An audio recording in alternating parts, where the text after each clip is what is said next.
la base, j'avais un sujet complètement différent, mais en même temps assez similaire, que je voulais traiter sur cette vidéo. Je voulais parler du pouvoir du lâcher-prise et du pouvoir transformateur du lâcher-prise. Quelque chose qui est très à propos pour moi ces derniers temps et pour les personnes de mon entourage. Et je pense que j'en parlais un peu plus tard parce que, en fait, je sors d'une expérience méditative assez profonde. Ça faisait un petit moment que j'avais pas médité aussi longtemps et que j'en étais pas sorti aussi déchargé. Il y a eu de la décharge émotionnelle et de la décharge physique. Je sais pas si ça peut se voir sur mon visage que j'ai pleuré, mais j'ai pleuré. Et pas vraiment de tristesse, en fait. J'ai plus pleuré comme je l'ai dit tout à l'heure, de décharge. C'est un peu souvent ce qui m'arrive. Je pense que je suis pas quelqu'un qui pleure extrêmement fréquemment. Mais quand ça arrive, c'est assez volcanique, on va dire. Il y a beaucoup de choses qui grondent à l'intérieur et qui sortent un peu dans ces moments-là. Et je pense que les choses que j'ai compris de cette expérience et la vulnérabilité aussi que j'essaye aussi et la sincérité aussi que j'essaye de montrer à travers mon témoignage pourra aider quelqu'un. Ça va m'aider moi déjà parce que c'est toujours plus intéressant et toujours plus facile pour moi d'intégrer les choses une fois que j'ai réussi à placer des mots dessus. Même si des fois il y a des émotions sur lesquelles on ne peut pas vraiment placer de mots, des émotions qui sont ressenties énergétiquement. Mais je voulais un peu parler d'une situation dans laquelle je pense qu'il y a un tas de personnes qui se retrouvent aujourd'hui. Cette situation de sentir que il y a une direction dans laquelle nos âmes nous poussent. Il y a des choses, il y a des choses de nous qu'on sait qu'on aurait envie en tout cas, j'ai même pas envie de dire qu'on aurait envie, il y a des choses de nous qui auraient envie d'être beaucoup plus exprimées que ce qu'elles ne sont aujourd'hui. Et ça peut passer par tout un tas de choses. Il y a des gens pour qui ça passe pour le mouvement, il y a des gens pour qui ça passe par la parole. Moi, je pense que c'est un peu des deux. Et ces dernières années, je sais que, par exemple, le mouvement a été très important pour moi. Le sport, la marche, tout ça, ce sont des choses qui font, qui aujourd'hui me font tenir. Et ce sont des choses que je promeux en plus. Promeux ? Oui. Que j'essaie de promouvoir autour de moi parce que c'est assez naturel. Et je pense que c'est pas un hasard si on est capable de se mouvoir à ce point. En tout cas, quand on l'est, parce que je sais que c'est pas le cas de tout le monde, mais quand on a la chance d'être capable de mouvoir à ce point, je pense que c'est parce qu'une partie de notre âme veut qu'on en tire profit. Et le mouvement, ça ressemble tout un tas de choses différentes pour tout un tas de personnes. J'avais une conversation hier ou avant-hier, je sais plus, un sujet avec quelqu'un que j'ai rencontré à la salle de sport encore une fois. Mais bref, j'ai pas envie de trop m'éparpiller et de toute façon, j'ai décidé d'apprendre un petit peu de montage. Donc si jamais j'ai la sensation que je m'éparpille, je couperai certaines parties pour revenir un peu plus sur le sujet. Récemment, euh, récemment on va quand même dire que ça fait plusieurs mois, je suis tombé sur le travail et la recherche d'une chaîne YouTube que je mettrai dans la description. C'est en anglais, je suis désolé pour ceux qui ne parlent pas anglais, mais je pense qu'aujourd'hui l'anglais est suffisamment répandu pour que même si vous ne le parliez pas couramment, vous arriviez à quand même saisir une bonne partie de l'essence de son propos. Sur les ressources du professeur Brian Withers, qui est un écrivain américain, je ne sais pas trop comment est-ce qu'on pourrait le définir. En tout cas, il aborde des thèmes et des concepts qui m'ont beaucoup parlé spirituellement et qui m'ont donné en même temps beaucoup d'espoir, mais à certains moments aussi un peu de frustration. Le propos du Dr. Brian Withers, c'est celui-ci, c'est que on a beaucoup plus de contrôle sur les choses qui arrivent dans notre réalité que ce qu'on s'imagine.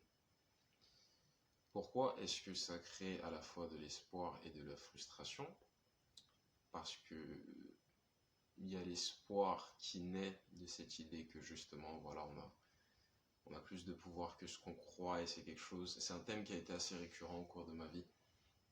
J'ai souvent eu la sensation que je devais subir et que c'était entre guillemets juste comme ça et que chaque fois qu'il y avait quelque chose que je voulais voir arriver, il fallait batailler, ou si ça n'arrivait pas, il fallait l'accepter, et que c'était juste comme ça, et que c'était juste la vie, et que c'était pareil pour tout le monde, qu'on était venu s'incarner dans cette expérience pour être quasiment comme condamné à, je sais pas, à nourrir autant de rêves, à nourrir autant d'idées et de choses qu'on a envie de voir naître, et souffrir de ne pas les voir s'incarner dans notre réalité physique, souffrir entre guillemets de laisser ces idées sur ce plan-là. Et le Dr. Brian Withers disait que, et d'ailleurs ça fera, je pense, lien avec la vidéo que je ferai ensuite, disait que notre vibration ordinaire, notre vibration initiale, celle qu'on avait à la naissance, en arrivant sur Terre, était probablement l'une des vibrations les plus hautes que l'on puisse espérer atteindre dans cette expérience. Et que c'était pour ça qu'en tant qu'enfant, on était très animé, très imaginatif, on était capable de créer à partir de rien, et c'était très difficile de nous convaincre qu'on ne pouvait pas faire quelque chose, ou qu'on ne méritait pas quelque chose, ou que on était peut-être, on va dire, un peu naïf, mais le postulat de base, c'était quand même quelque chose que je trouve assez merveilleux, cette idée que on avait cette capacité de créer toutes les choses qu'on voulait voir, en fait. Et quand elles n'existaient pas dans notre réalité physique, c'était pas grave, parce qu'on pouvait les créer dans notre imagination. Et on pouvait se comporter comme si ces choses étaient, entre guillemets, réelles. Et nombre de nos jeux d'enfants se basaient sur ce principe. On jouait beaucoup aux gendarmes et aux voleurs.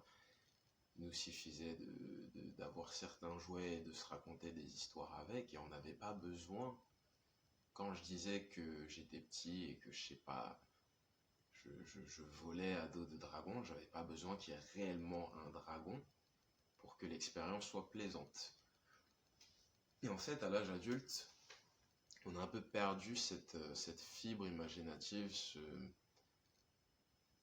cette imagination presque sans limite, parce que autour de nous, on a commencé à nous demander d'être réalistes. Et on a commencé à essayer de nous convaincre qu'il fallait dissocier la réalité de l'imagination, alors que l'imagination est une chose qui a donné vie à tout un tas de choses qui aujourd'hui,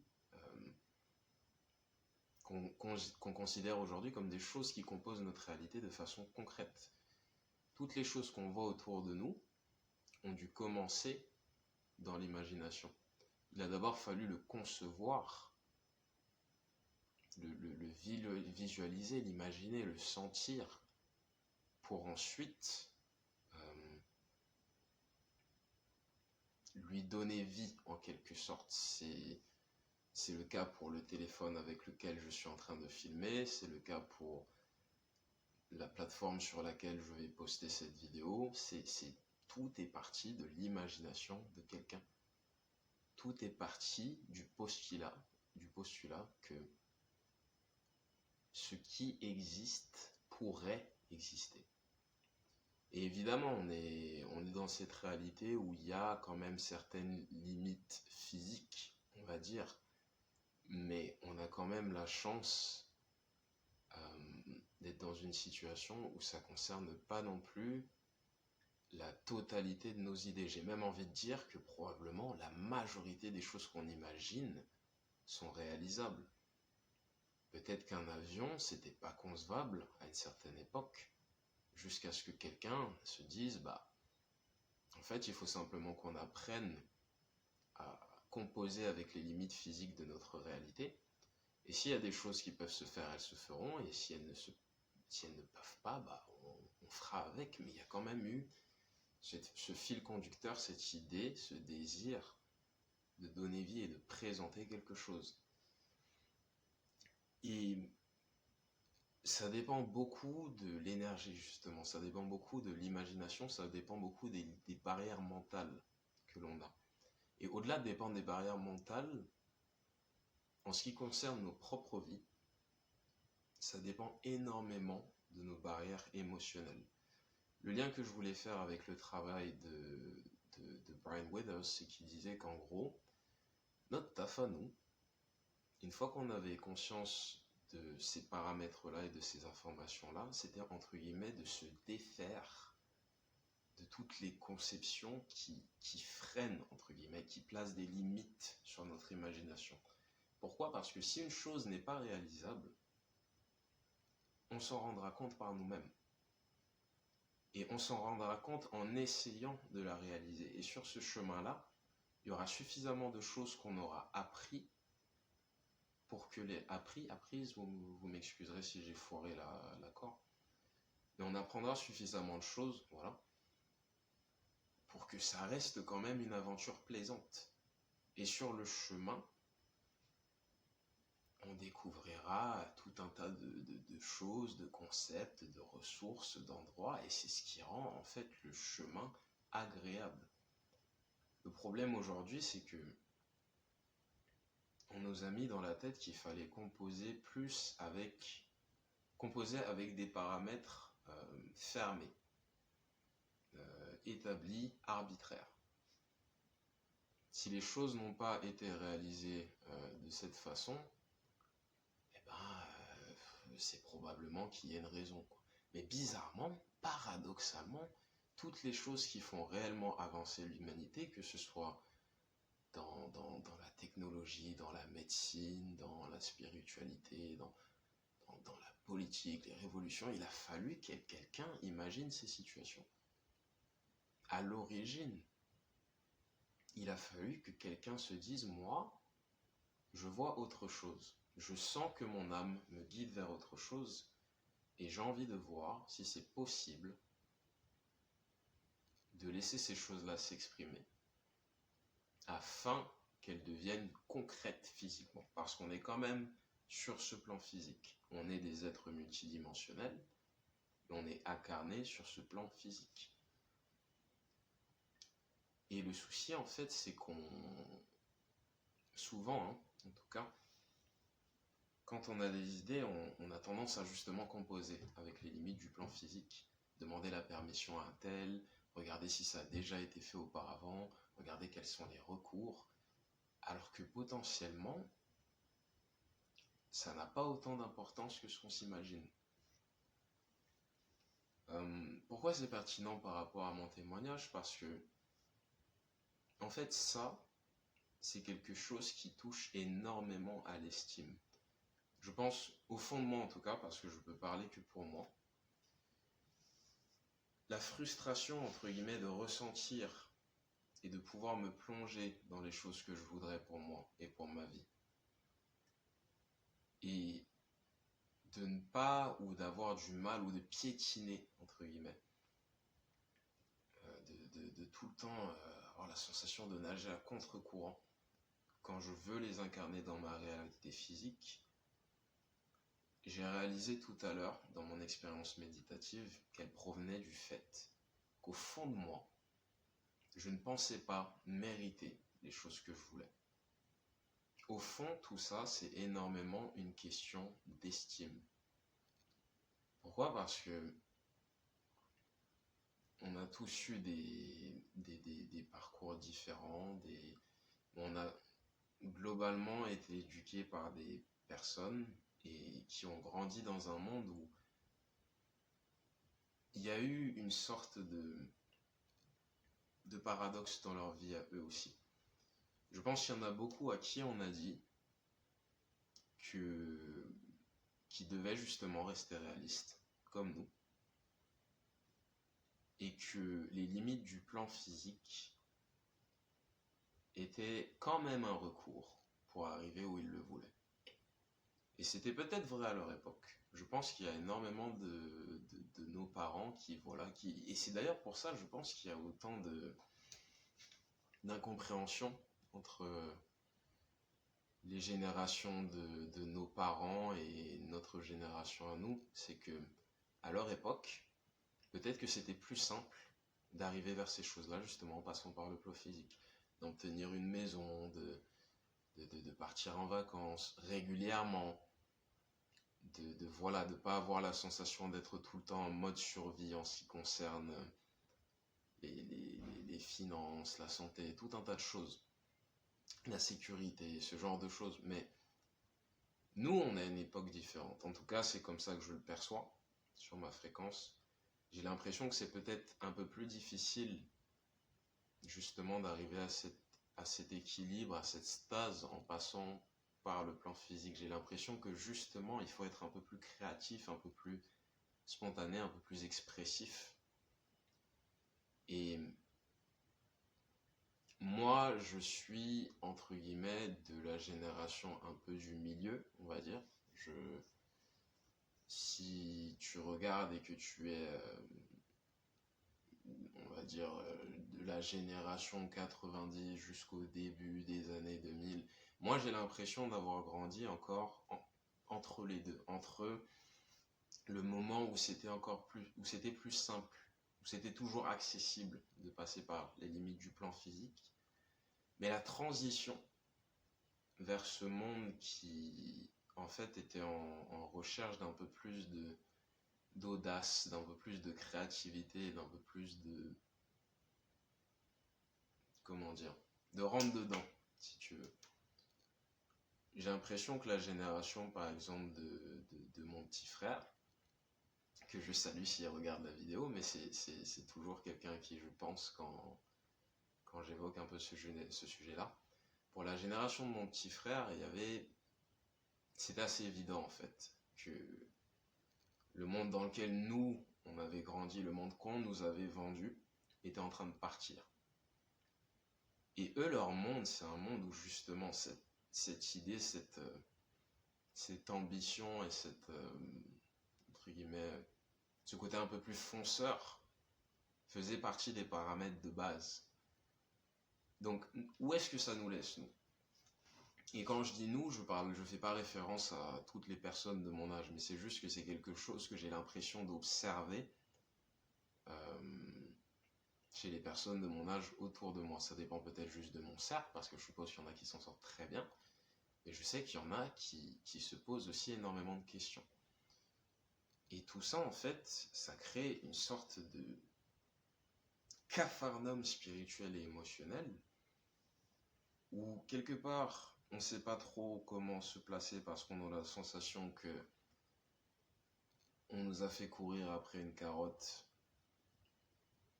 et qu'au final le jeu n'en vaut pas la chandelle.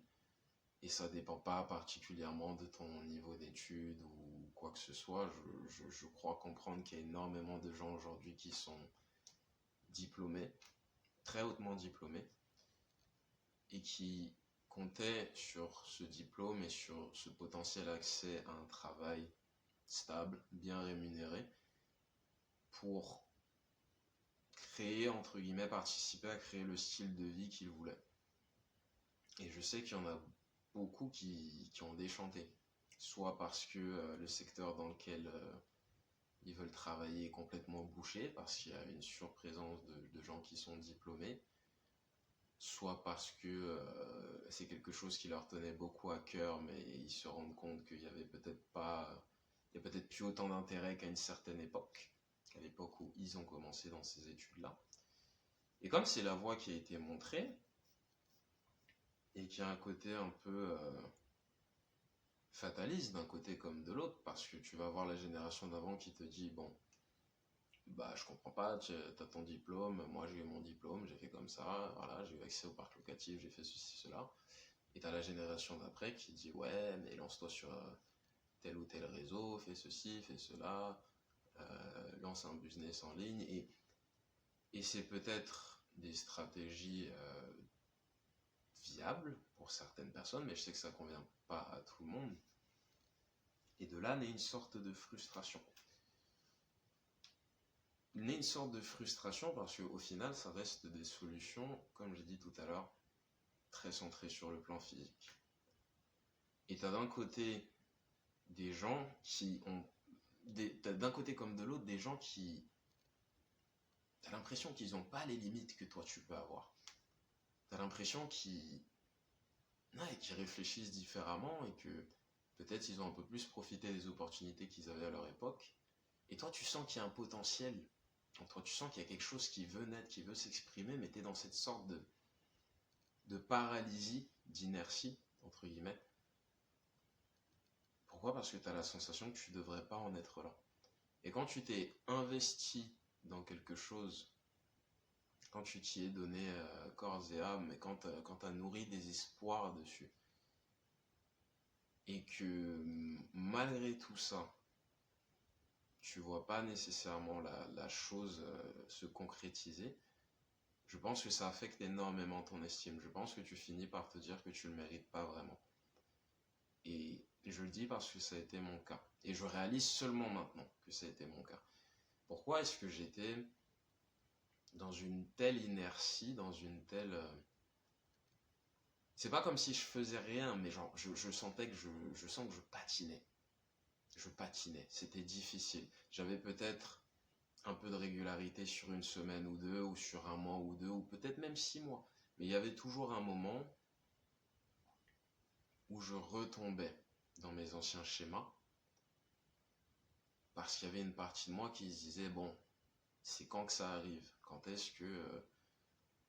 Et tu finis par perdre un peu d'estime, tu finis par déchanter, tu vas de déception en déception, et tu finis par peut-être ne même plus oser exprimer ou entreprendre. Et quand je dis exprimer, ça peut... Moi, je sais que ça a été... Pendant un moment, je me suis beaucoup fermé. J'ai arrêté de parler aux gens parce que j'ai eu des déceptions dans mes relations amoureuses, amicales. Et je dis pas ça pour blâmer ces personnes parce que je comprends maintenant aussi que il y a des choses que j'ai pas exprimées. Il y a des choses que j'ai laissées, entre guillemets, arriver parce que je ne pensais pas mériter autre chose. Et ça, dans mon énergie, c'était encore très présent. Ça, dans mon énergie, c'est ce qui était encore la source de beaucoup d'inertie. À quoi ça sert, entre guillemets, de se lancer dans quelque chose ou d'entreprendre si de toute façon, on ne croit pas vraiment qu'on mérite ce qu'on peut atteindre? Et ça, c'est un énorme frein, en fait, énergétiquement et spirituellement. Si l'idée de base, c'est de revenir ou de se rapprocher le plus possible de cette fréquence qu'on avait à la naissance, où tout était spontané, où on n'avait pas nécessairement besoin de savoir sur le moment, comment on allait faire, mais on se mettait en chemin et on posait les questions qui avaient un rapport avec la direction qu'on voulait prendre. Donc on finissait peut-être par tomber sur les personnes ou avoir accès à certaines ressources. Et petit à petit, on finissait par reconstituer le puzzle. Mais est arrivé un moment où le puzzle nous a semblé peut-être un peu trop compliqué. Et on s'est juste dit que ça valait pas la peine d'essayer de le terminer. Pourquoi? Parce qu'on savait pas comment faire. On savait pas comment faire. On avait la sensation qu'il fallait chercher des pièces à droite à gauche, alors que la réalité, c'est qu'on n'est pas censé savoir tout de suite. Et que sur le chemin, on est accompagné. On est toujours accompagné. Mais ça dépend de notre fréquence. Comme je disais dans comme je disais dans la vidéo précédente, j'ai l'impression de comprendre que notre réalité est une forme de miroir. Notre réalité dépend beaucoup de la fréquence qu'on émet. Sauf qu'on n'est pas toujours conscient des choses qu'on émet parce qu'il y a énormément de choses qu'on a internalisées. Donc si tu as internalisé que tu ne mérites pas les choses que tu veux obtenir, tu vas vivre ta vie de cette façon. Et c'est ce que ta réalité va te présenter. Et jusqu'alors, j'avais pas vraiment compris le sens du propos du professeur Brian Weathers, parce que lui disait qu'en gros, voilà, il suffisait de nettoyer sa fréquence et que les choses allaient venir. Mais c'est pas des choses qui viennent de façon passive. En fait, quand on nettoie notre fréquence, on incarne aussi cette fréquence. Donc on devient quelqu'un de différent. Donc on agit différemment. Donc on est peut-être quelqu'un d'un peu plus spontané, d'un peu plus frontal, d'un peu plus créatif. Quelqu'un qui demande moins la permission. Et c'est ce que j'essaie de faire au travers de cette chaîne. Quelqu'un qui se soucie peut-être un peu moins de comment ça va sembler ou de ce que les gens peuvent penser ou des trucs du genre. Et l'erreur, je pense que je faisais jusqu'alors, c'est que par désespoir aussi, parce que à force d'avoir mis tellement d'efforts de la mauvaise manière, pas de la mauvaise manière, je dis pas ça pour émettre un jugement ou une critique, c'est juste que, bah oui, si tu sais pas comment monter une table, bah tu vas galérer à essayer de monter ta table et tu vas pas comprendre pourquoi, alors que tu as la certitude que non, on m'a dit que c'est comme ça.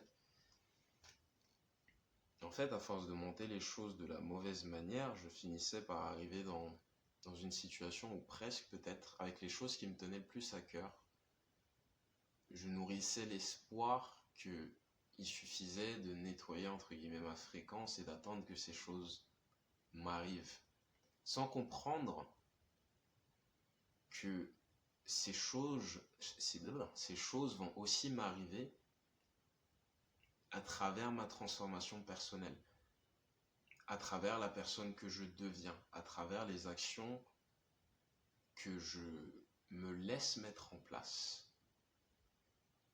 parce que j'en arrive à un stade où je pense que je mérite les choses que je veux. Et si c'est notre fréquence naturelle, ça expliquerait en fait pourquoi on s'est incarné ici. Parce que ce serait une expérience merveilleuse. Et quand je parle des choses qu'on veut, c'est pas nécessairement les choses qui vont nous apporter le plus de...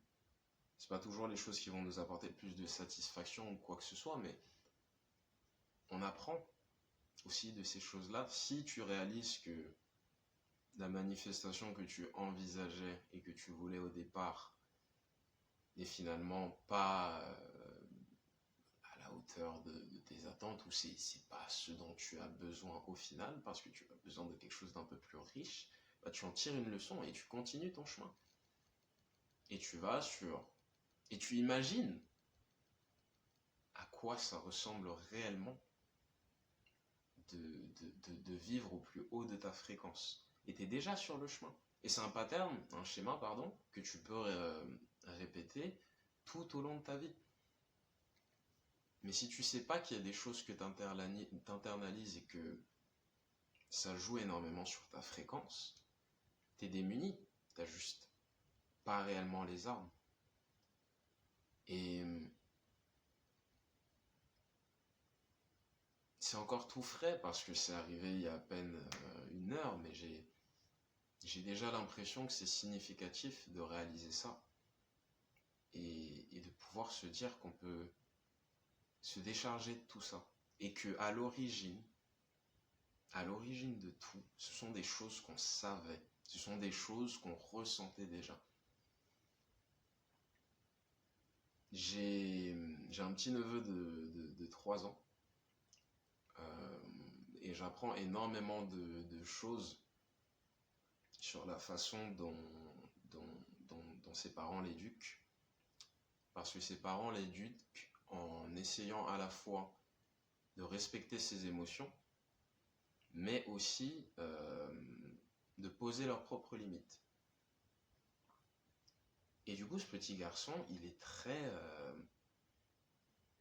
En fait, s'il a décidé qu'il allait faire quelque chose, il va le faire. Il va peut-être tirer des leçons ensuite, mais il va le faire. C'est quelqu'un d'assez expressif. Et je pense que, même si c'est pas toujours facile, parce que à cet âge-là, forcément, quand t'as des épisodes où t'es un peu colérique, des trucs comme ça, c'est pas toujours évident d'être en face de ça et